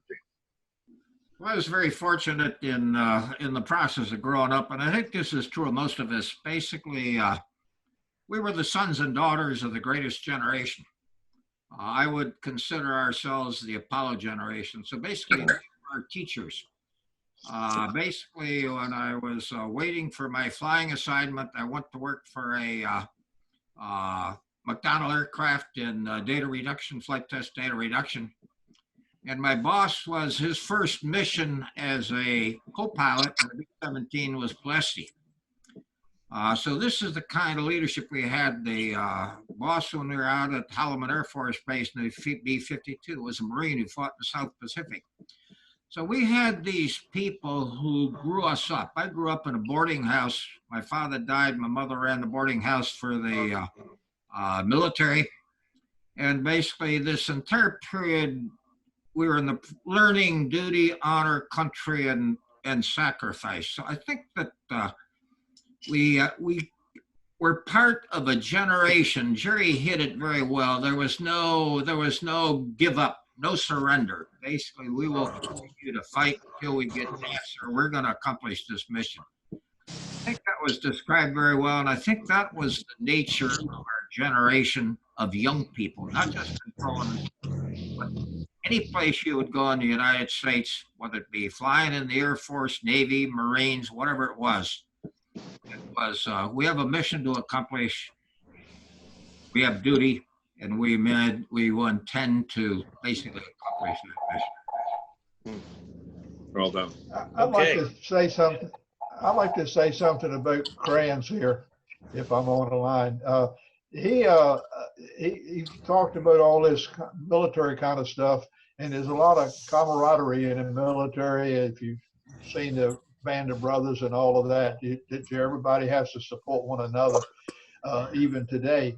But Kranz established a real spirit of that in the Flight Control Division in various names. But anyway, it made that group much more cohesive and intense, and it led to all this activity that we're talking about later.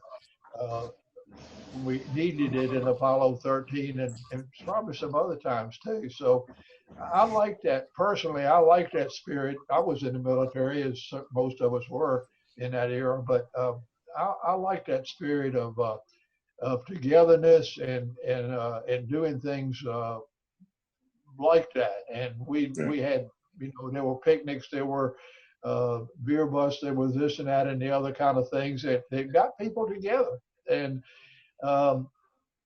there was none of this cocooning stuff that's going on today. I don't like to get into that subject, but anyway, it's a different mentality, I think, among young people today than what we experienced coming up for us, old timers. Yeah. Okay, so before we go on to Glynn and Jim, we've established that Gene is not shy and withdrawn. Is that correct? And certainly for, like I said, for Glynn and Jim, because I know in the capsule, certainly Jim, you were working with Jack on this, but the filter, the better mousetrap and the construction of that, and certainly its importance, to getting back safely.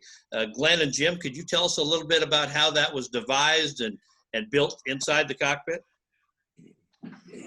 Yeah, and I guess first thing I would talk about was somewhere along the line, I had to deal with, do we have enough people on this project, and is it going to work, and so on and so on.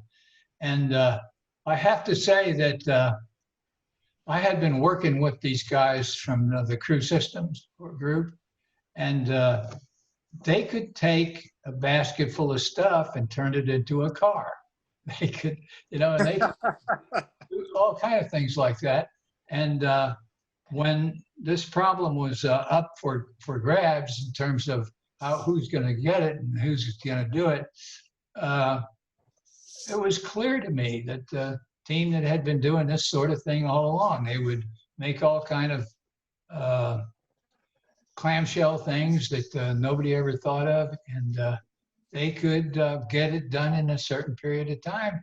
And when they said, we're going to have this by tomorrow, tomorrow came and it was there. I mean, and I never blinked about worrying over that gadget. I didn't even know what it looked like, but the guys who were doing it were going to get it done, and God bless them, they did. They worked through it, and we had enough help from the astronaut corps. Joe Kerwin was the guy that I sent over there to follow it, and he did.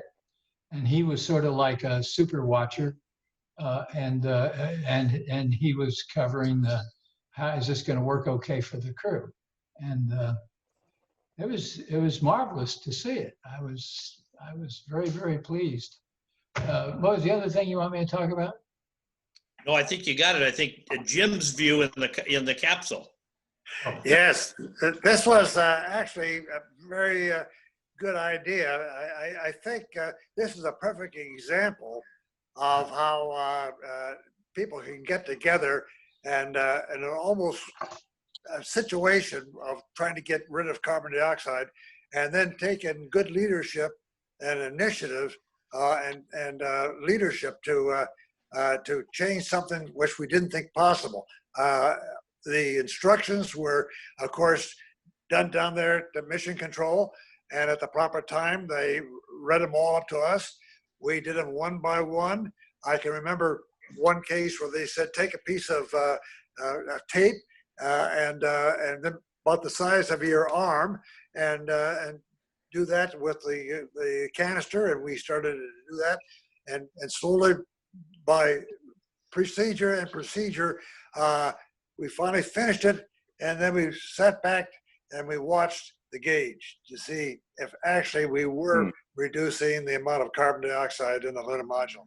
And we were very happy that happened, because it was something that I had never thought about before until that light came on and said that the carbon dioxide was rising inside the capsule.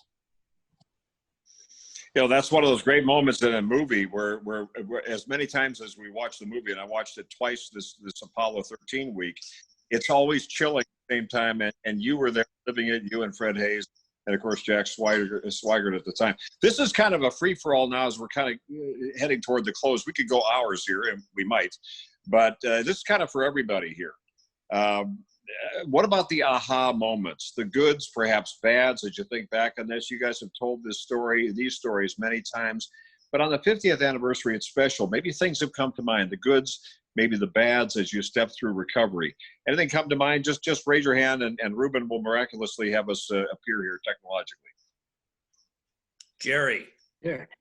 Well, I got one that I have to admit, I learned a little more about it this week, listening to the real-time synced website that Ben Feist and Stan Slater have come up with. It's amazing. It's a lot of data. But I was on duty to get ready for the PC+2 burn. And for people that don't know what that means, we went around the moon, and then we did a maneuver. We called it pericynthian, which is the closest point to the moon that you hit, +2, because it was 2 hours after that point. We did a maneuver to push the whole stack faster and get it back to Earth quicker. It also allowed us to adjust the landing point at the free return. You didn't have much control there. So, but this put us pretty precisely exactly where we're going to be. And it wasn't too important to a lot of people, but we talked earlier about transferring that reference system, that guidance system, over to the lunar module. And I was on duty, and we were using a lot of attitude controlled fuel. And we were having to do this and avoid what we call gimbal lock, which kind of drove the crew crazy, trying to kind of steer around it. There was a lot of motion, a lot of thing going on. But what we had to do to see is there was a thing called the alignment optical telescope.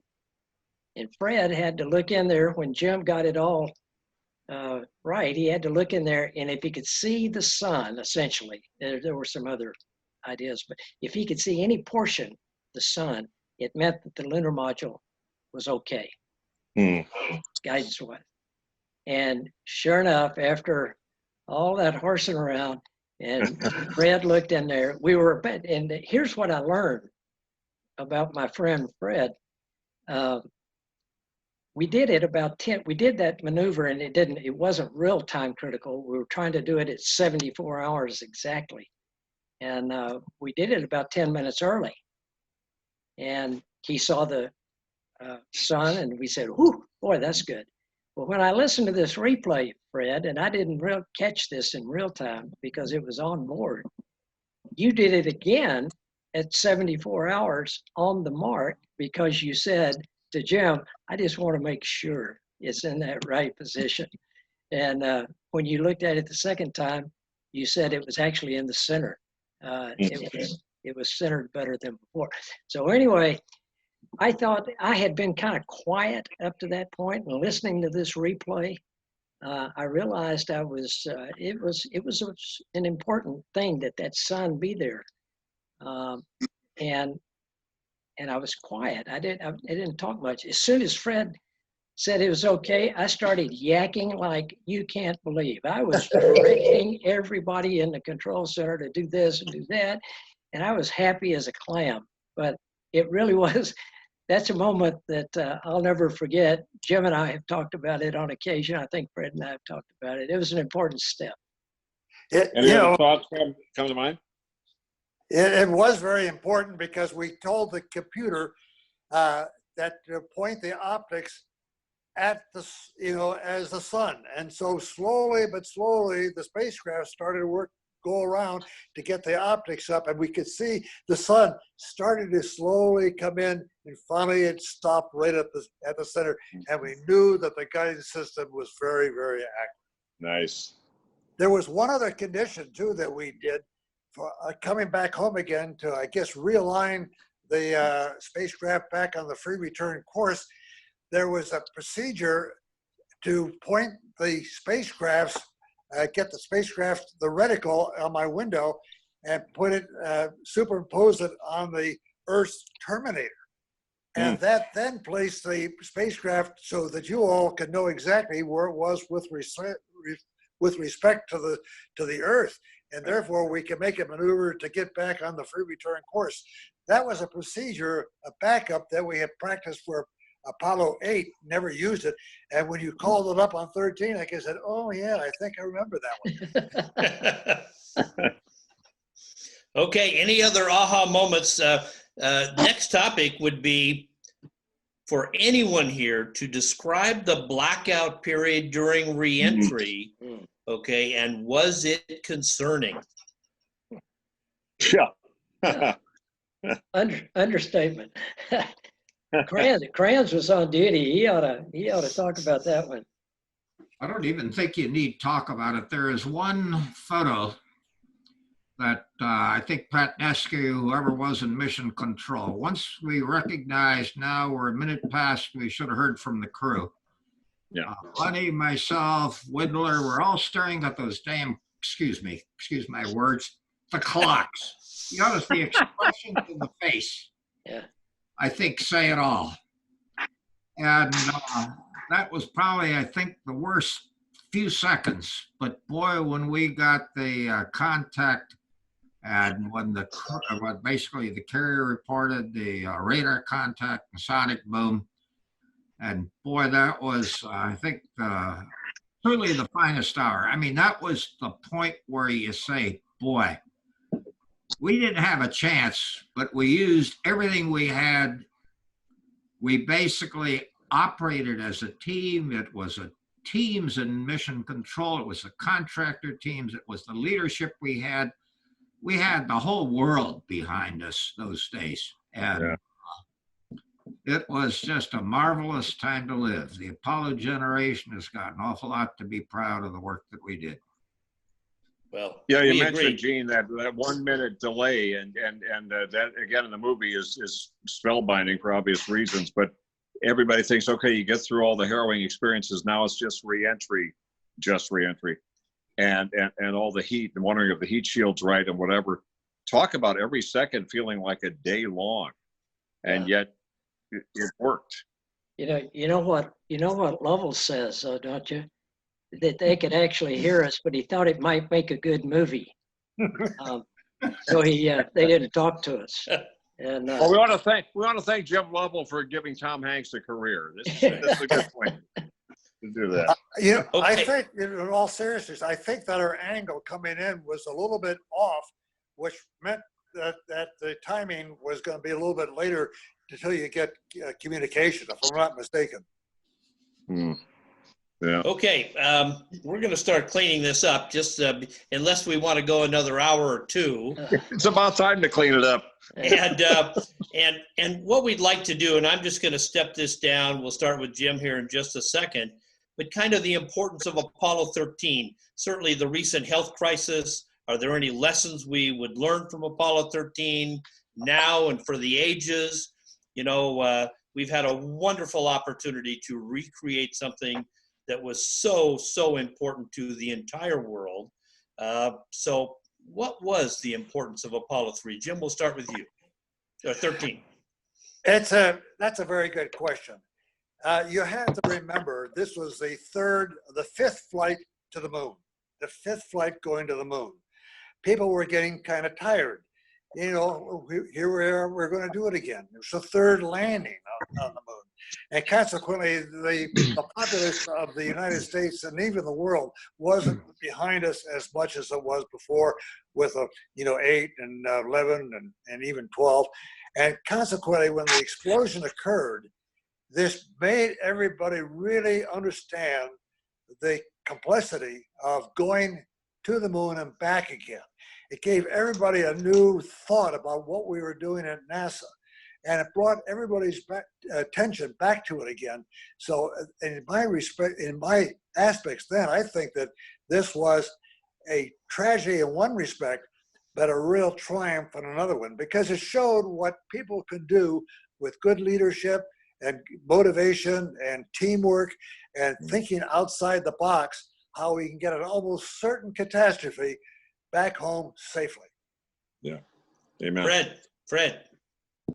Well, I think if just take that on to today, certainly it's an example, and a few things I've spoken more to a general public of a situation we were in. Well, we were well trained, planned to do this this mission, and then all at once this happened, and now we had to do things different. And just as people around the world here and there are having to do things different to deal with the current crisis, change their lifestyle. And so we had to do things we had not planned to do, new procedures, and be adaptable as well as the whole team, and figuring that out and us to execute them that we had not specifically trained to do. And I think that's a lot what we're all dealing with today, and people behind the scenes, much like Mission Control, in this case, medical experts working to get a serum to solve the problem. But that's the only corollary I can think of for Apollo 13 directly to today's environment. Milt. Yeah. Well said. Well, I was thinking of that, being there and experiencing that, and we did have a little view of the outside world that the crew probably didn't, but the whole world came together at this time, which is amazing. And I thought that was a unifying factor there that made Apollo 13 really worth it, really. Jim had talked about how this happened at exactly the right time. I personally think that there was a lot of divine help here. We had to, as Jim said, it happened at the right time.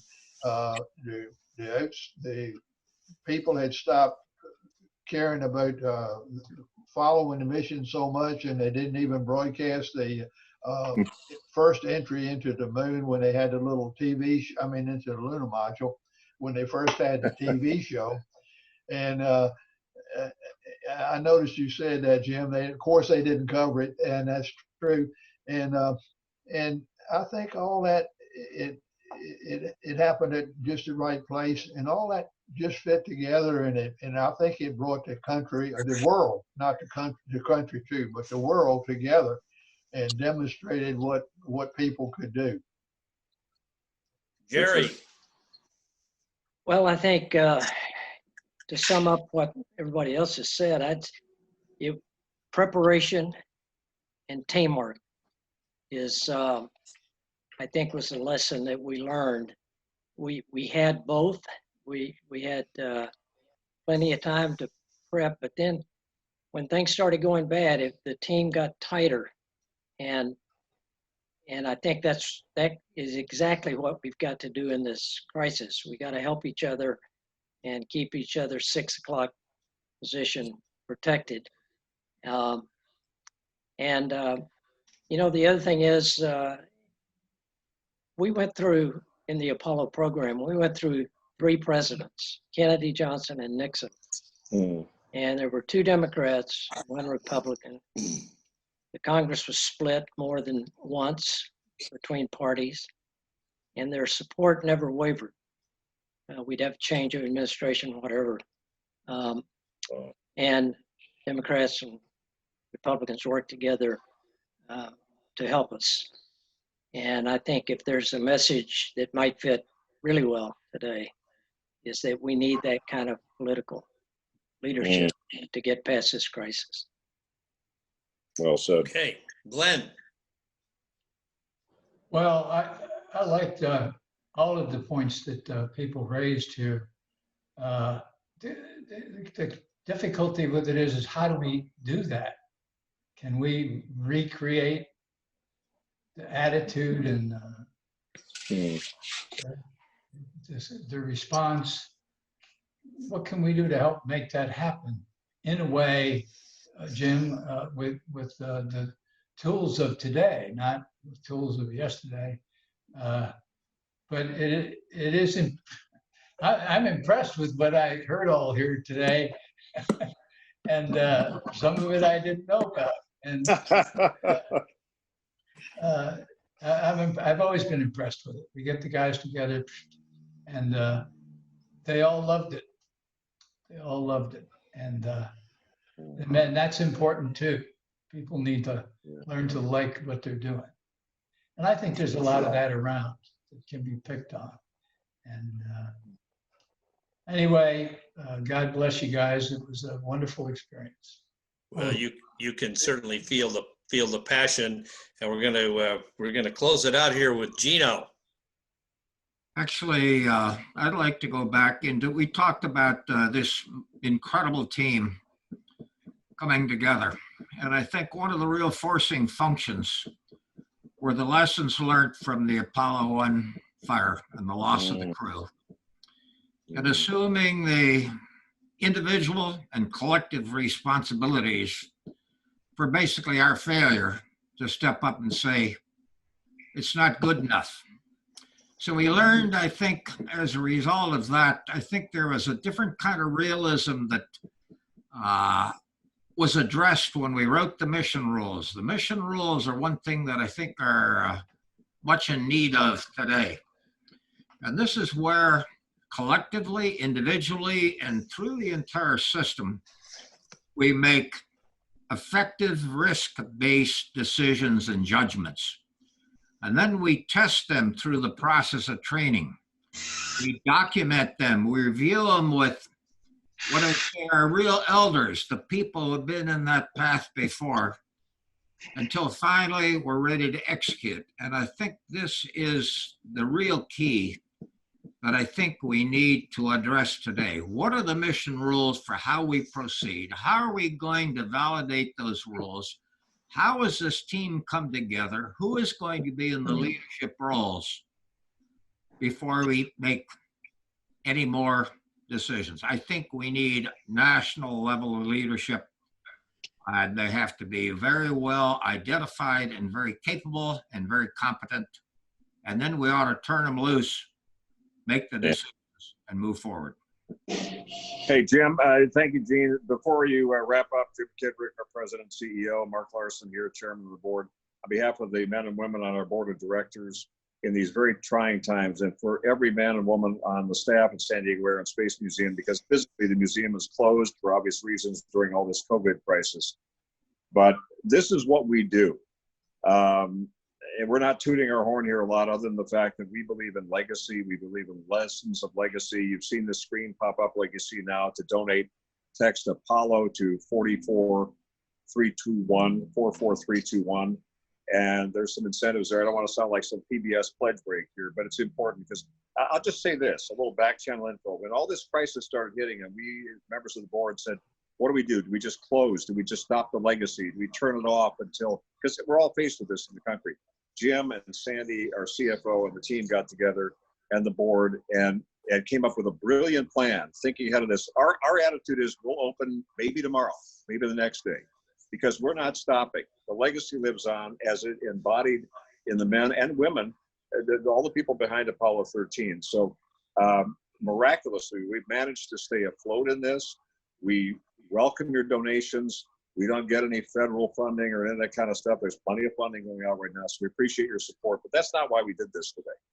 The reason we did this today is because of exactly what all these men, sorry, all these heroes, and I'll try to get through this, have meant to our nation. What they mean, they'd be the last people to call themselves heroes, but we can call them that because they are. And this is as current, and maybe more current today than it was 50 years ago as to why it matters. And that's why we're here and why we continue to press forward. And gentlemen, just personally, we've all become great friends over the years. And that is, for a kid from the Midwest who watched all of this early on, to know you as friends and brothers is marvelous. And I wish there was a way to encapsulate that and transfer that to our viewers. I think they get a sense of that today. And Jim Kidrick, thanks again for putting this whole thing together today. Appreciate you all. Love you. Well, I'm going to tell you, it's the most worthwhile thing that we've done in an awfully long time. And to each one of you, thank you. Thank you for responding to my emails, responding to my phone calls. And we want to thank Ruben, okay, who's been our techie guy, okay, nice through job. this process. We were able to do a complete test of this yesterday, which was wonderful. We got everybody on board, but I just can't thank you enough. This was certainly, your team was, the right team at the right time. And I will tell you, it's still the right time. It's the right time today. So thank you very much. And I'm going to tell you, I salute each one of you.